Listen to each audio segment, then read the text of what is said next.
Hello friends, healthy journey டே 4ல் இருக்கும். இன்றைக்கி வந்து கருப்பு உளுந்து களி தான் பண்ணியிருந்தேன். இந்த கருப்பு உளுந்து களி 5 மினிட்ஸ்லேயே நம்ம வந்து ஈஸியாக பண்ணிடலாம்.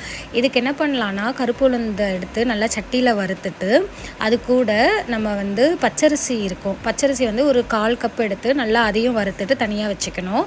அதுக்கப்புறம் சட்டியில் திருப்பியும் வந்து கருப்பட்டி எடுத்துக்கிறேன். கருப்பட்டி 1/2 கப், அது கூட வந்து ஒரு கப் வந்து நான் வாட்டர் ஆட் பண்ணியிருக்கேன். ஸோ இது ரெண்டுத்தையும் நல்லா வந்து மிக்ஸ் பண்ணிவிட்டு அதுக்கப்புறம் நம்ம வறுத்து வச்சுருந்த இந்த பவுடரை, அதாவது அந்த உளுந்தையும் அரிசியும் வந்து இது கூட சேர்த்து நான் மிக்ஸ் பண்ணிக்கிறேன். ஸோ மிக்ஸ் பண்ணிட்டோடனே அது வந்து கொஞ்சம் நல்லா வந்து ஒரு மிக்ஸான பேஸ்டான ஒரு ஸ்டேஜுக்கு வந்தோடனே நம்ம நல்லெண்ணெயை ஒரு ட்ராப்பாக கொஞ்சமாக ஊற்றி கலரும் போது உங்களுக்கு வந்து அந்த நல்லா வந்து கரெக்டான ஒரு ஃபார்முக்கு வந்துடும். ஸோ இப்போ நான் வந்து கையில் விட்டு நான் பண்ணும்போது கரெக்டாக இருந்திருக்கு. இதில் வந்து நல்லெண்ணெயை வச்சு சர்வ் பண்ணால் இது ரொம்ப நல்லாயிருக்கும். இது உமனோட ஹெல்த்துக்கு ரொம்ப நல்லது. ஸோ ட்ரை பண்ணி பாருங்கள்.